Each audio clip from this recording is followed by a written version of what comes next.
Hello everybody, Timothy Bailey with Project Learn and our video for today. Today we are continuing on with phrasal verbs. This is part 2 of our phrasal verbs. If you're not sure what they are, certainly go back and check out phrasal verbs part 1. Basically, phrasal verbs are verbs that are made up of 2 or more words, usually 2 or 3. And they can be a verb with an adverb, a verb with a preposition, or a verb with an adverb and a preposition.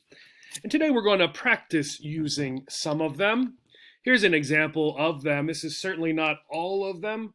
We have a lot of phrasal verbs. Let's go ahead and get started and look. So here we have some people. Looks like they were at a concert and it's starting to rain. So my sentence, okay, they called off the concert because of the rain.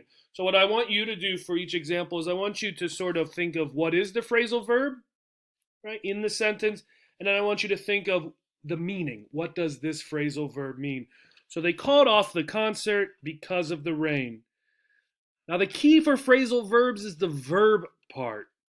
Okay, so if we look at the sentence quickly, our eyes are drawn to this word.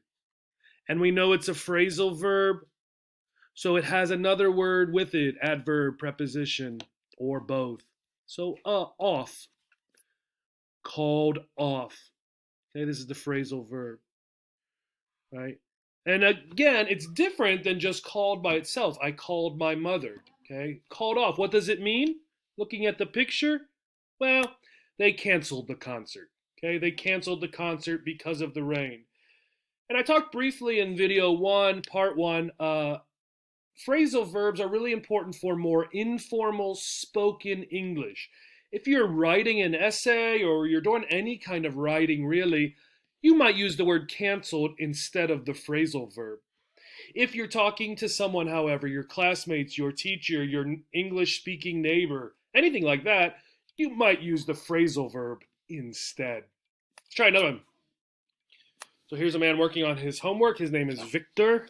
Because Victor made a mistake, he had to do his homework over. Now this is a tricky one. I did something we talked about in part 1. You can split the phrasal verb. So what is the phrasal verb then? Right? Here we go. Do over, right? Do over. Okay. And what does do over mean? Well, it means to redo or do again. So Victor had to redo his homework. He had to do his homework again. Okay. Try another one. Here we're at a hotel. We have a man and a woman here who are going to stay at the hotel, and here is the clerk working at the front desk. Okay. Now there are 2 possible sentences here with related phrasal verbs. Here's the first one. We checked in at 7 a.m. on the 9th. The phrasal verb, or just look for the verb to begin with, here, right? Checked. And phrasal verbs are such that we use them so much, right? They're co-locations, they're things that occur so often, they've sort of become their own verb, right? A bigger idea than just the verb by itself. So checked in. What does it mean, checked in? Well, it means to sort of officially, at least for the hotel, to say you were here or you are here, right? This is a past tense sentence, right? So I use the past tense here, right? To officially say or to have been at the hotel or somewhere else, right? We check in at other things as well, different conferences or whatever. Now, when it's time to leave, right? In this sentence here, I'm actually using the future tense. So perhaps I was talking to the clerk on the phone and I'm telling her, we will be checking out at 9 a.m. on the 12th, right? So it's just the future. Don't be confused by that. The phrasal verb is the same, just with the future, and we'll look at that. So checking out. What does it mean? Well, similar to up here, officially say you are leaving, or if it's the past tense, that you left. Okay, so here's our future. Will be, the be verb, continuous, ing on the verb. Okay, so check in, check out, right? Try another one. This is May here and her two sisters. Sometimes May looks after her younger sisters. Verb, phrasal verb, looks after. Okay, and again, this one is sort of related to the idea of looking, right? May is looking, hopefully, at her sisters, although not continuously.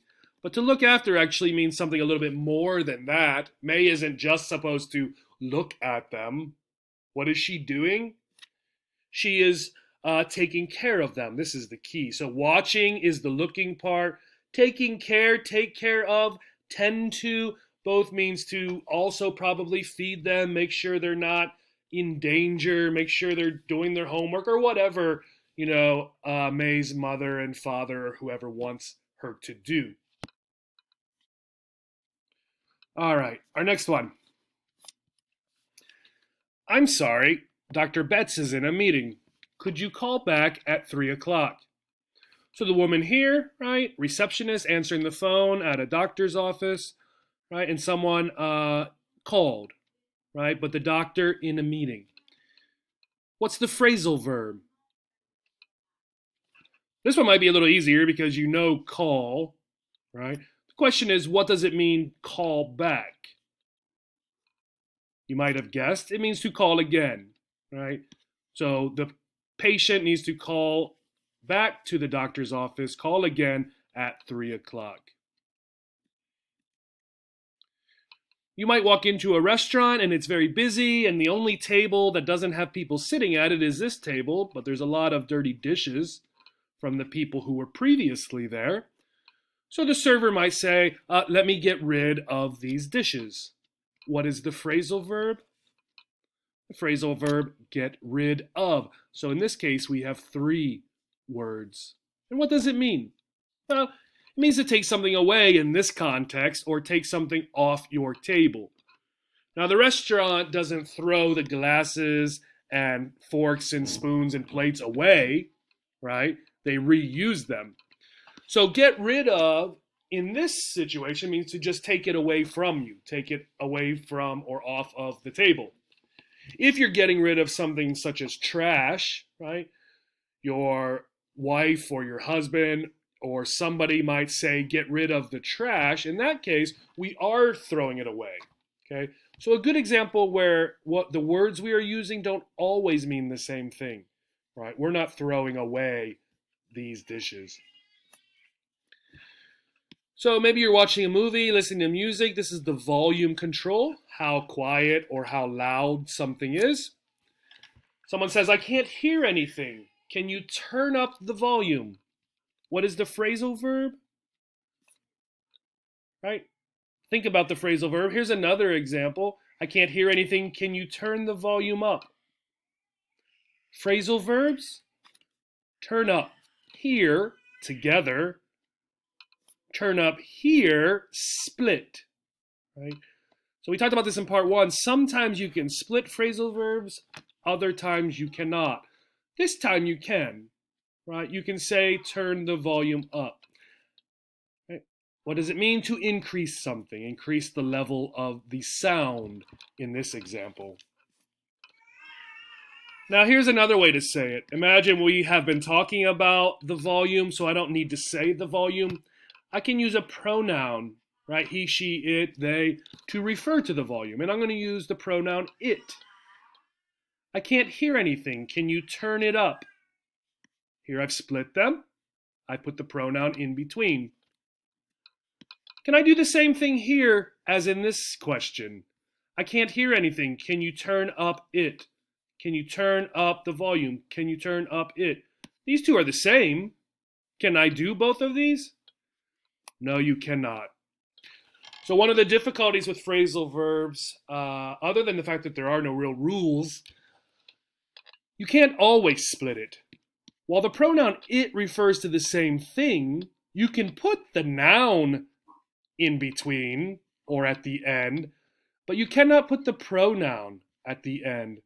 the pronoun has to go in between, right? And that's the same if you're talking about he or she as well, okay? Let's get another example. Right, here are two people, their car, right, looks like it's having some trouble. Their car broke down on the way to the store. What is the phrasal verb? Broke down, right?